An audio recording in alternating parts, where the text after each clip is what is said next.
Alright, in this video we're going to discuss how technology and the internet has changed the mill's surplus market over the past 40 years. I have a couple rifles here as examples, and I'll discuss my point as we go. Alright, so in the old days you would either have to go to a gun shop and by chance the owner may have something in stock, or you would go to a gun show where you had a group of dealers from one region all there together, and you might run into somebody that had mill surplus. There may even be some guys that only dealt in mill surplus. Very few dealers did back then. But that was it. It was kind of hard to find stuff. And also, the reason a lot of stores didn't stock, we'll take this K31 as an example here. Okay, I remember back in the early 90s, a guy bought in the state, there was a K11 rifle in there. When I bought all the reloading equipment, there was also a set of dies in there also for the Swiss rifles. Well, the guy almost begged me to buy this, and the problem with them is nobody really knew much about these guns, and the ammunition was not available, so you would have to reform something to shoot the gun. You'd have to have some advanced reloading skills. So these things were very unpopular, and nobody really bought them because of that. Carcanos were around, and they were dirt cheap. They're a common gun, but they had an odd caliber, okay? And I mean, you could buy one of these $20-30. But the thing is, if you got Norma ammo, if somebody you knew would stock it or order it for you, it's something they really didn't stock in the store, a box of Norma ammo would cost you $20, okay? Which is what you paid for the gun. So henceforth, people would pick them up because of neat old guns, but really didn't shoot them much. So you never really heard much about shooting or using these guns. Now, with the event of the internet, okay, as it evolved, the days of just searching for anything using your phone or computer to find a ammunition parts you used to Gun Parts Corporation. They are still in business today. Whenever I needed a part for a Carcano, I would have to write them a letter, give them the gun, the model number, and what part I needed. That's why you used to find in the 60s, 70s, 80s these exploded firearms view books, because you needed the damn book to figure out what they called the part to write it in a letter to Gun Parts Corporation. And they would send you a letter back saying, we have this, like we have a bolt body, we have the end nut, and this is what the prices are, if it wasn't listed in their catalog. They had a catalog, a big thick thing, that had the guns and a price list with a stock number. You could fill out a form, and if something more common, like the Carcano, you might find it.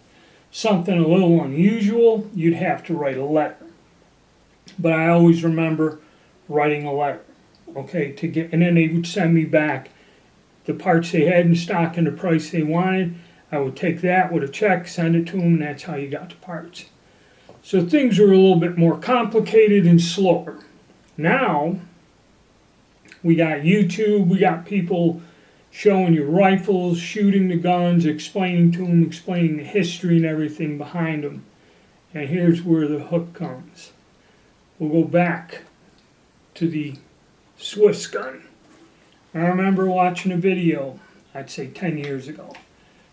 And this is where they get the marketing hook and get you going. Now these guns are high quality, they are accurate.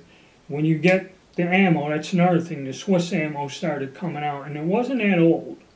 It was still good quality stuff, I still have some of it, and it's highly accurate in these guns, so you don't have to reload.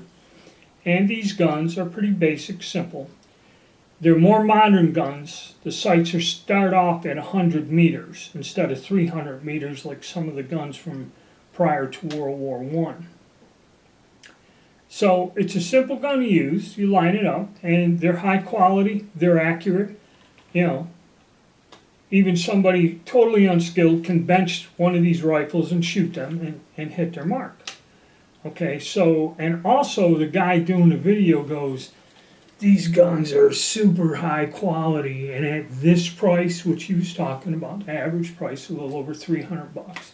He goes, these guns will be worth more. And see, this is where technology, and that again, they threw the hook out. And when I seen that video, I said, the minute these things run out from the different distributors, the next batch that comes in, the price will go up. And I forget what the going rate on these things were at one time, $700-800. This one is mint, okay?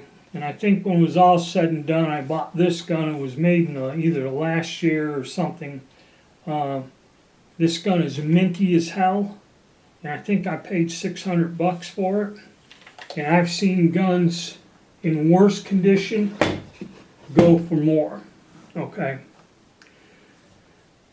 So, this went from a $300 gun to where everybody had to have a K31. It became what I call a fad gun. Everyone had to have it. They're accurate, they're high quality, they're the best. So everybody had to have one, just like everybody has to have an AR-15, an AK-47, or a KAR-98. So now, Carcanos. This was a strange story, okay? Because a whole bunch of these came in, and these have been running for 2 years now, almost. Now we're at the bottom of the barrel where guys are getting the fixer upgrades with bits and pieces missing from them. But they brought a lot of these in. Now the big problem is nobody really makes the ammo with the correct diameter bullet. They make ammo that'll go in here. You can buy ammo for it. But the accuracy issues and the weird sights on here, a lot of people don't like them. They're difficult for them to figure out to use. You know, I can shoot this. I went out and shot this a couple weeks ago. And yeah, with a little bit of skill and practice, and I know some people don't like doing that, but I can hit with this gun, okay? Problem is with this, to get good results, you have to reload. Now the weird thing was, in the past, you could not get reloading components. The proper brass was not made, and the proper bullets were not made, okay? Today you can get them, you can reload and shoot this gun accurately, okay? As for the value, it's too late to say now. The market's been pretty flooded with them. You know, I have gone to a gun show and seen an 1891 long rifle, you know, that wasn't brought in recently, and somebody wanted $650 for it, which I think is a bit insane. You know, long rifles are a little bit rarer. These things are going for $2.5, so $3. If you had a nice one, realistically $400. You know, not $6, but that's me. So that's how it's all kind of changed over the years. And the thing is, a lot of people just want to go and buy one of these. Like, you know, and you could. At one time, there was several places selling the Carcanos, and all of them were about the same price. But I believe the supply is drying up. So now that we have all this instant stuff, and also everyone knows more about the rifles, they become more desirable. This is a factor that drives the demand for these guns, which there wasn't the same type of demand. And also, when you sell one, okay, like DK Firearms, when you sell online, you're covering the whole country. Okay, you're not just covering a state or an area, metropolitan area. Okay, so when these guys go and sell these online, they're covering the whole USA. And doesn't matter if they have a few examples or a lot of them, they're gonna sell out quicker, okay? And that's where we get this part of the thing. I'm gonna go into the panicking and the panic buying.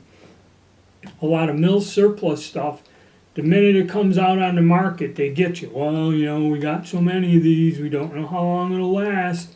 And people will buy, more or less a panic buy. Or, it's kind of like see it, buy it, worry about it later, which is part of the game of mill surplus. And then, you guys get the idea what I'm trying to get across. So, but on the bright side, I've been monitoring the situation through gun auctions and other things, and I've seen a lot of surplus stuff come in, and they actually aren't selling it. Like the CZ pistols that are chambered in a 9mm Mac. There's one place had a bunch of them. They're not in real good shape, but they got blemishes on them. And they've lowered the price because it's not moving. And if you ask why is it not moving, there's two key factors. One is the economy. People just don't have disposable income with inflation and that. And two, 9mm Mac ain't cheap and it's hard to find.